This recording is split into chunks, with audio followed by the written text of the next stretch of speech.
2-1 별 해는 밤을 한번 봅시다.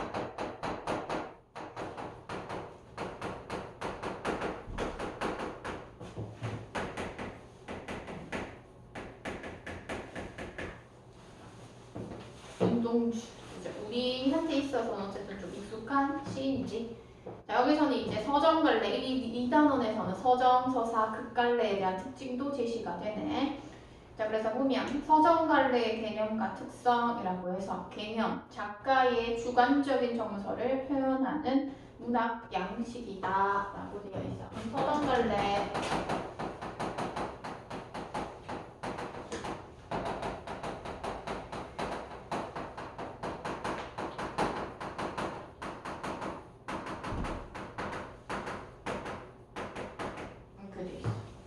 그지? 자, 그러면서 특성을 봤더니 작품 속에 화살을 내세워 개인의 사상이나 정서를 운율이 있는 언어로 형상화한다. 얘는 특징이라고 되어 있지만 사실은 시의 개념이기도 한다. 화자를 내세워서 이 화자 같은 경우에는 우리가 화자가 제시되면 그 화자가 작가랑 같을 수도 있고 또 작가랑 다를 수도 있지. 그렇게 된다면 작가랑 같은 경우에는 나는 어쩌고저쩌고 이렇게 나올 거고 작가랑 다른 경우에는 예를 들어서 어린아이를 설정한다. 그래서 엄마야 누나야 김소월 같은 경우에는 거기에선 어린아이를 화자로 설정해가지고 제시하지. 어쨌든 화자를 내세워서 개인의 사상이나 정서를 드러낸다 라고 되어 있어. 그럼 사상, 정서를 드러내는 것이고 그러면 이걸 봤을 때 뭐 여기서 지금 운율이 있는 언어여야 한다. 운율. 그치? 그래서 특징이기도 하고 얘는 시의 개념이기도 한 부분이야. 두 번째.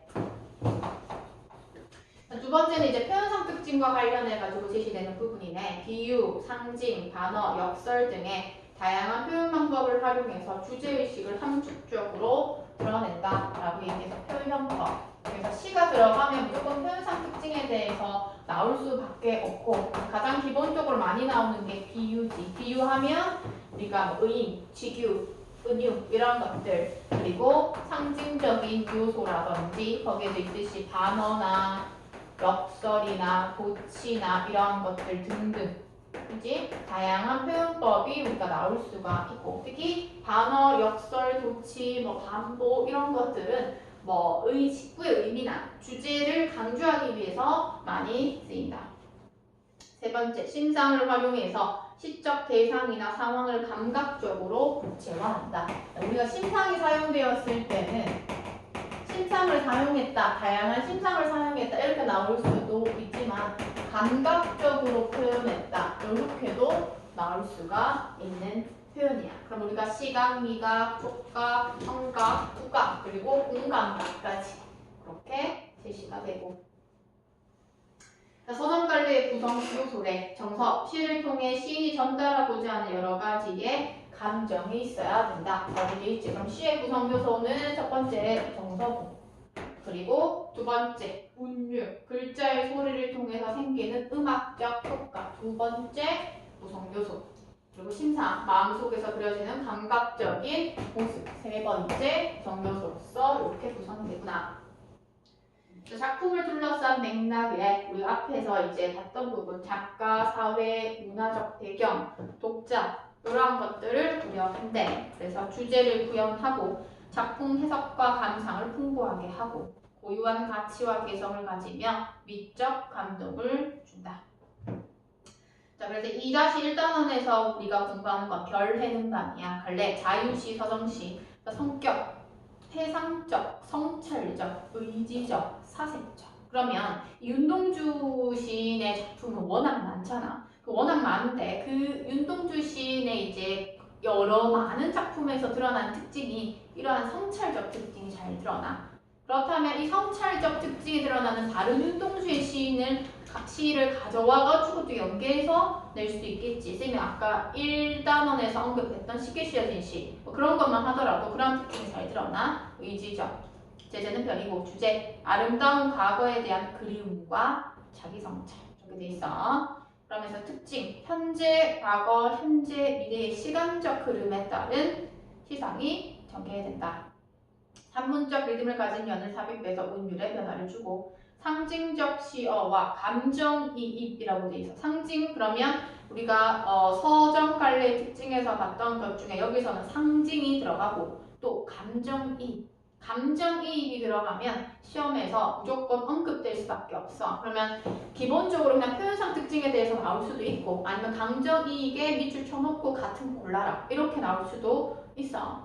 그래서 가을밤이라는 배경의 설정을 통해 화자의 정서를 효과적으로 표현한다. 그래서 계절이 주는 그러한 계절에서 파악할 수 있는 정서도 잘 표현한대. 그래서 작품 구조 현재, 과거, 현재, 미래 이렇게 되어 있고 자 33페이지 여기 있는 것들은 다 중요해. 왜냐하면 모든 시에서는 정서, 운율, 표현법 다 파악해야 되거든. 핵심 강의에 보면 하자의 정서, 변화, 그지? 그렇다는 거 이러한 정서들이 이렇게 차례대로 쭉쭉 나타난다는 거야. 그리고 운율 형성 방법도 다양하네.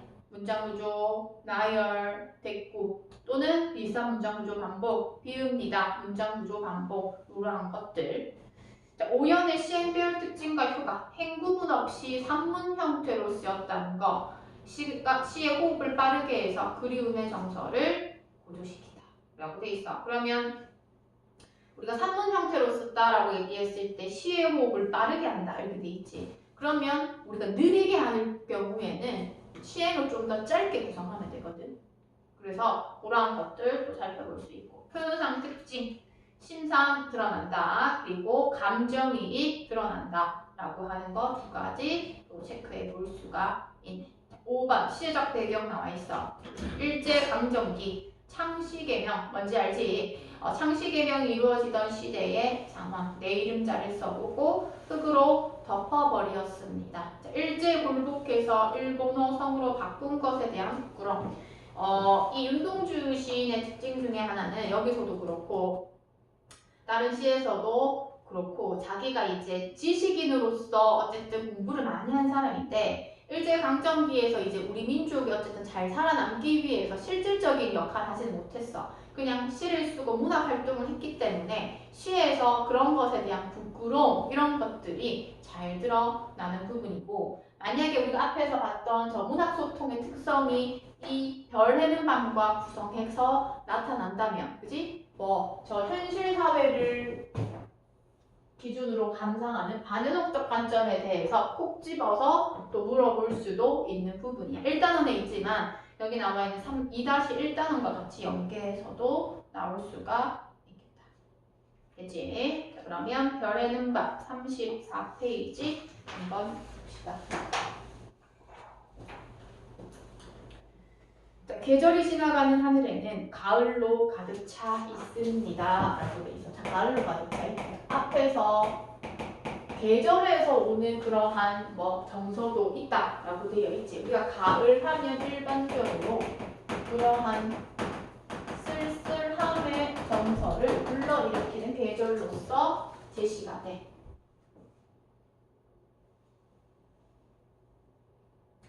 되지. 계절이 지나가는 하늘에는 가을로 가득 차 있습니다. 나는 아무 걱정도 없어. 가을 속의 별들을 다 해일 듯 합니다. 라고 되어 있어. 별을 딱 보면서 해일 듯 한다. 라고 되어 있지. 제목 자체가 별 해는 밤이기 때문에 이 별의 상징적 의미 중요하게 봐야겠지. 총 3가지로서 구성이 되니 필기해준다.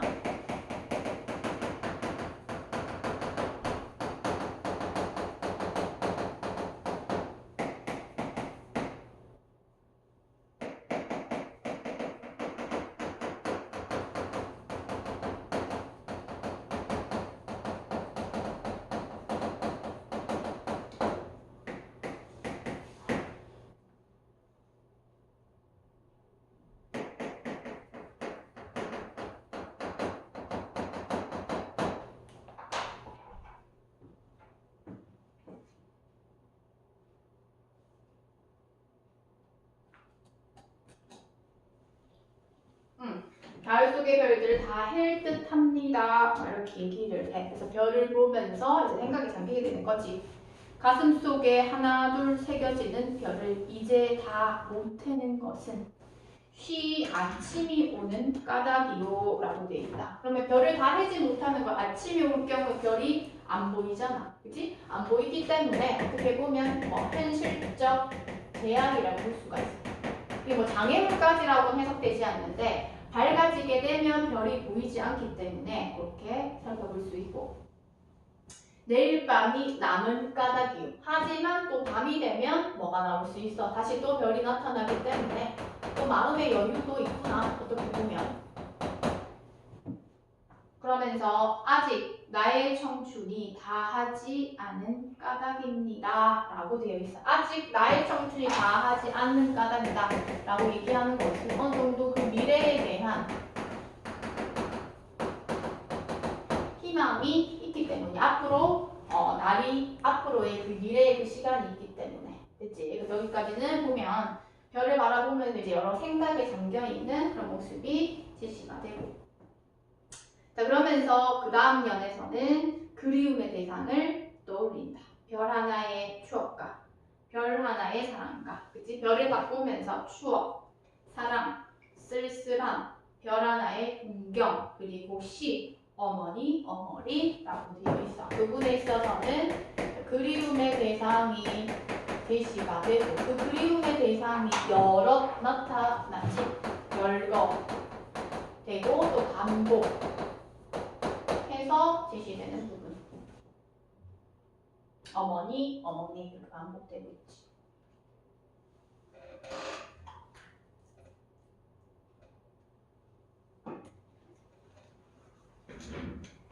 그러면서 이제 자연에 있어서는 어떻게 돼? 길어진다. 그래서 아까 제가 호흡과 관련해서 얘기했는데, 이 별 하나의 추억과라고 하는 부분에 쌤 읽으면 별 하나의 추억과 별 하나의 사랑과 별 하나의 쓸쓸함과 이렇게 되는데, 여기서는 어머님, 나는 별 하나의 아름다운 말 한마디씩 불러봅니다 라고 했을 때 이렇게 산문적 요소가 되면 조금 더 호흡이 빠르게 해가지고 지시된다는 거야. 그래서 아까 앞부분에 있어서 뭐라고 했냐 하면 시의 호흡을 빠르게 한다, 이렇게 해서 제시가 되는 부분, 산문적 형태로 쓰인다는 게. 그래서 이제 앞부분에서 그렇게 제시했다라고 생각하면 돼.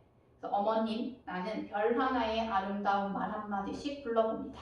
소학교 때 책상을 같이 했던 아이들의 이름과 해, 경, 호 이런 이국 소녀들의 이름과 벌써 애기 어머니 된 계집애들의 이름과 가난한 이웃 사람들의 이름과 비둘기, 강아지, 토끼, 노새, 노루, 프랑시스자, 라이너, 마리아 릴케 이런 시인의 이름을 불러봅니다 라고 얘기를 하는 부분. 이 부분에 있어서도 이제 과거를 해석하면서 생각을 하는 부분이 되겠지. 그럼 여기서 이제 우리가 나올 수 있는 부분은 앞에서 얘기했던 그 산문적인, 그지? 산문적으로, 산문 형태로 제시함으로써 앞에서 얘기했던 호흡을 어떻게 조금 더 빠르게 함으로써 그리움이라고 하는 정서를 뭐한다?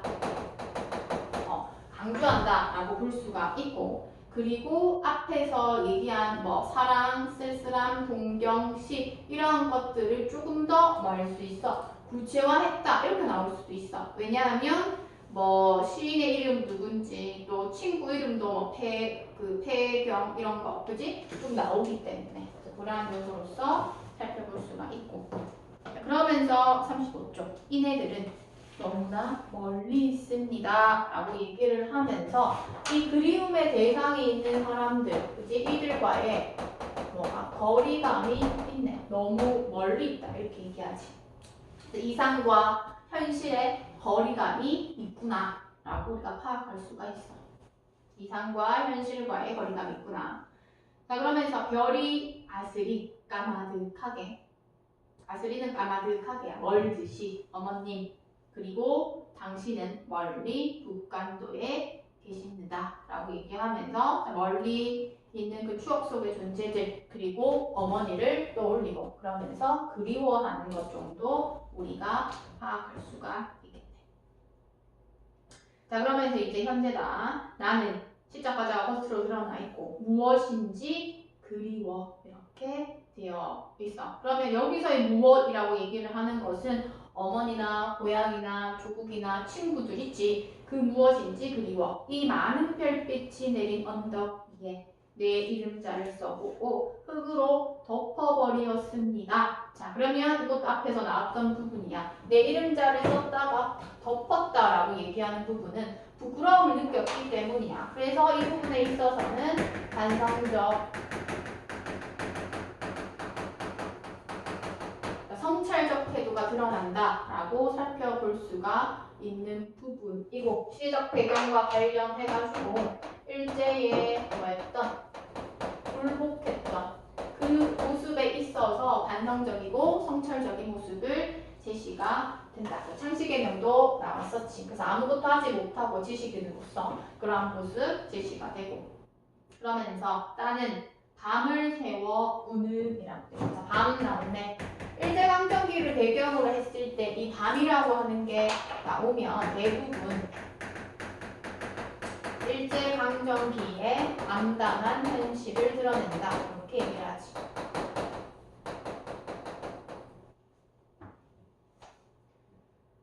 나는 밤을 새워 우는 벌레라고 되어 있죠. 우는 벌레래.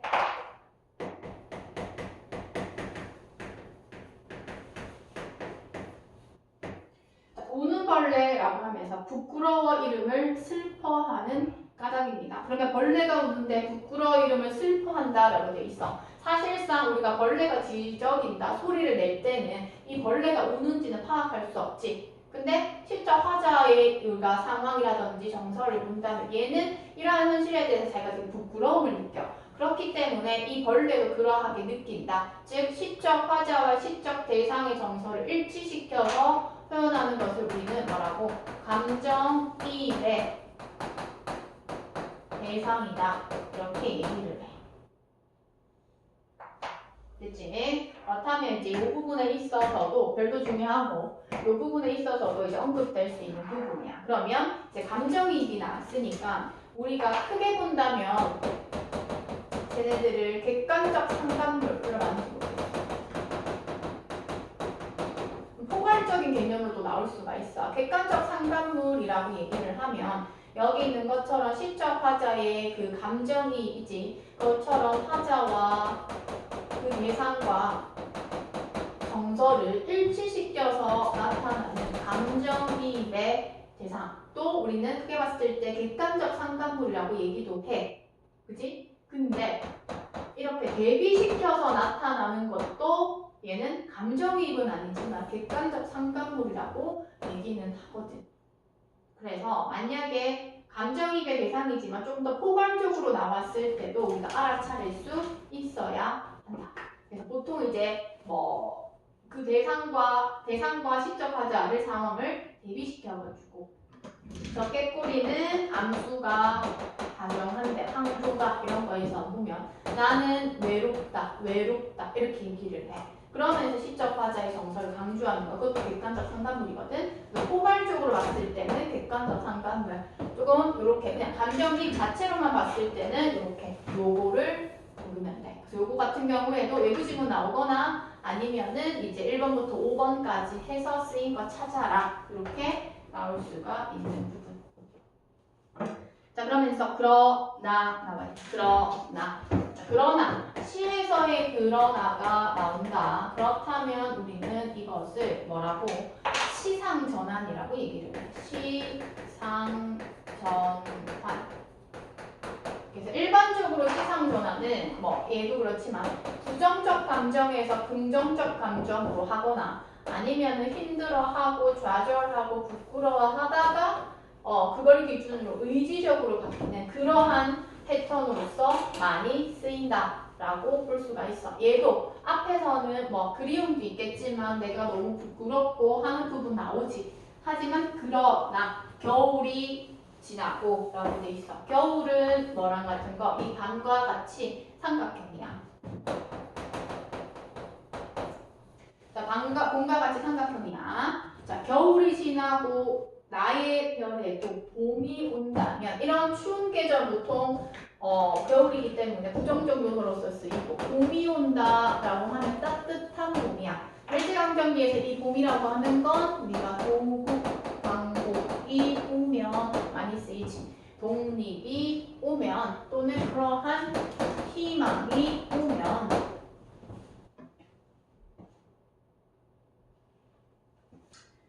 무덤 위에 파란 잔디가 피어나듯이라고 했었죠. 무덤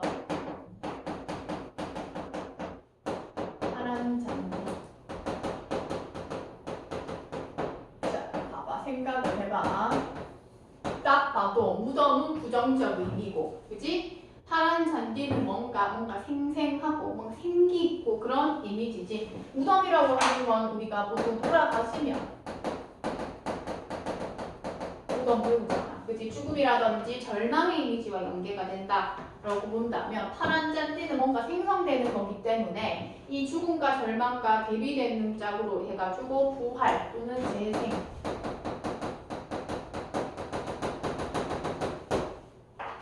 그러한 측면에서 표현상 특징, 대조의 방식이 드러난다. 이렇게도 볼 수가 있어.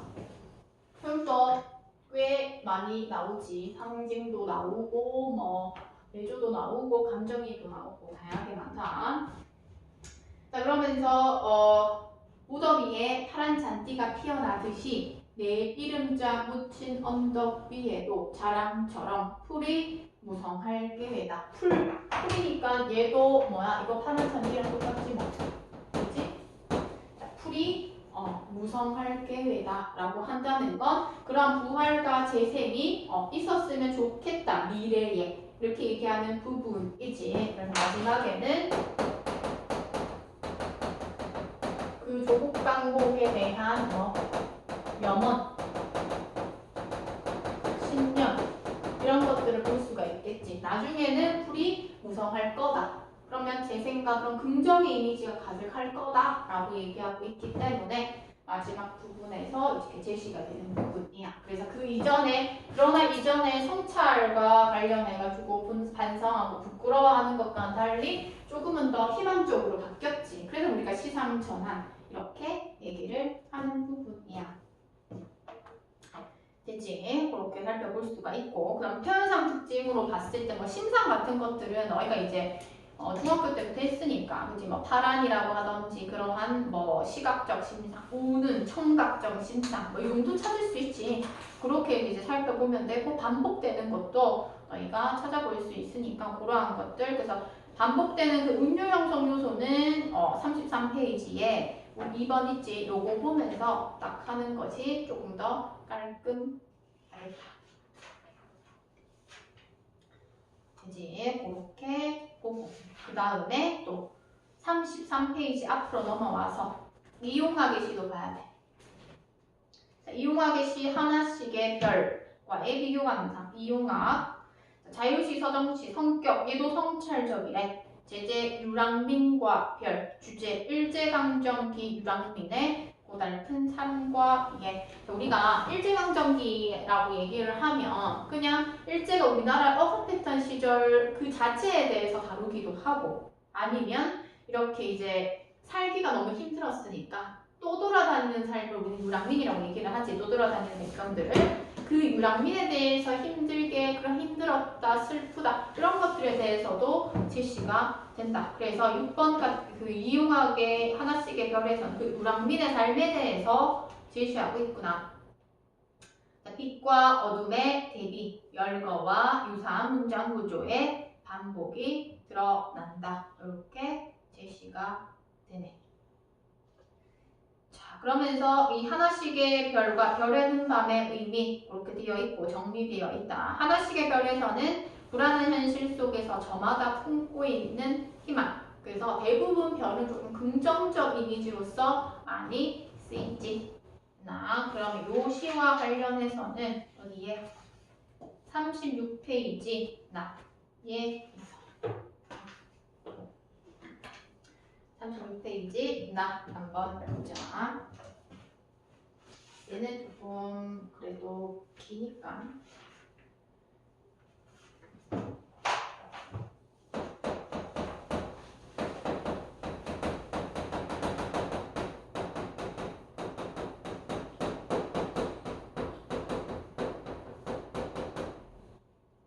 한번 보자.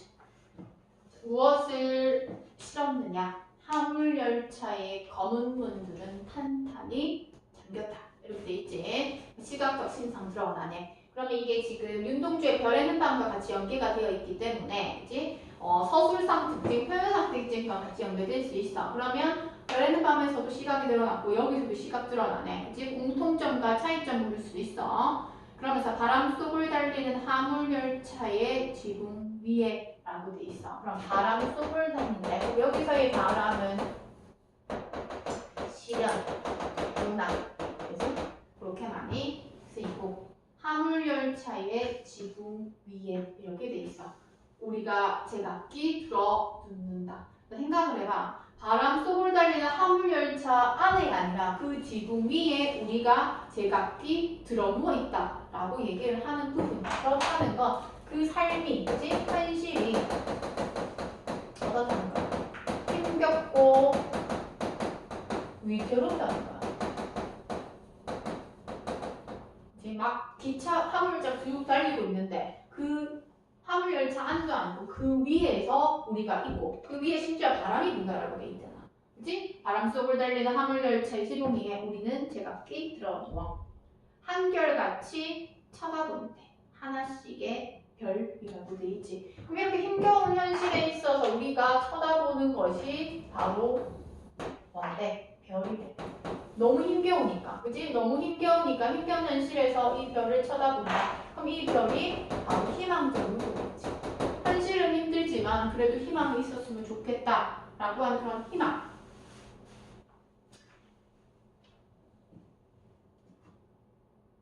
되지? 그래서 이 1년 부분에 있어서는 이제 고국으로 돌아오는 그런 유랑민의 모습에 대해 제시되는 부분이거든. 그래서 그만큼 그 현실이 힘겹지만 그래도 희망이 있었으면 좋겠다라고 하는 그 마음으로 이제 돌아오는 부분이야. 자, 그러면 두만강 저쪽에서 온다는 사람들과 자무스에서 온다는 사람들과 라고 돼 있지. 두만강 그리고 자무스는 중국 쪽이야. 사람들과. 그럼 여기서는 뭐 어디에서 온다는 사람들과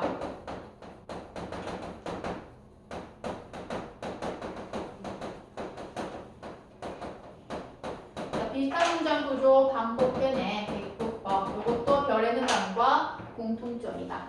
그치?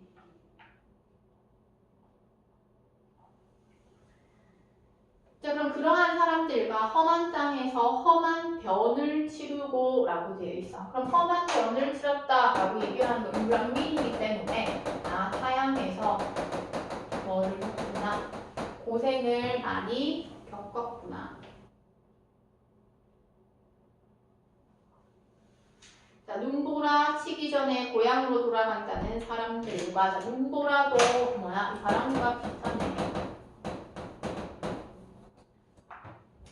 눈보라 치기 전에 고향으로 돌아간다는 남도 사람들과 라고 돼 있지. 그럼 여기서는 사람들 이렇게 얘기가 되어 있는 부분. 여기서도 뭐 열거, 어떠어떠한 사람들이라고 하는 열거의 방식 파악할 수 있고.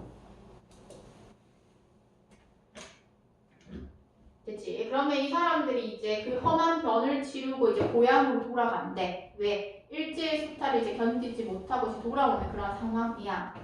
그러면서 북어쭈가리 초담대 밀가루 떡이랑 나눠서 요기하며 내사 서울이 그리워. 고향가는 뭐 딴 방향으로 흔들려 간다라고 얘기해. 고향과는 딴 방향으로 간다는 것은 뭐 고향을 떠나올 수밖에 없는 그러한 모습이 제시가 되네. 고향을 떠나면서 마음이가 된다.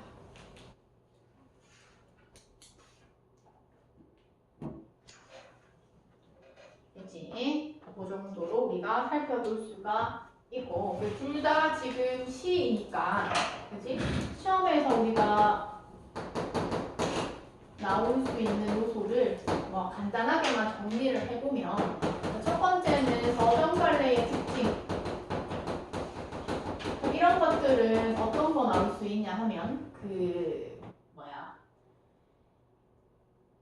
1번 문제로 많이 나올 수 있는 부분이야. 그지? 간단하게 좀 쉽게 나온다면. 그치? 이런 것들도 무시하지 말고 잘 봐야 되고. 그리고 저기서 봤던 문학 소통의 특성.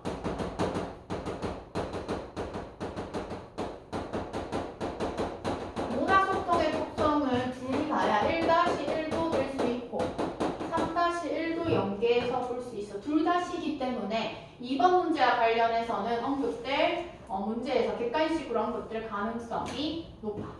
그치? 그 외에는 이제 일반적인 글씨 관련해서 그런 표현상 특징, 표현법, 그 다음에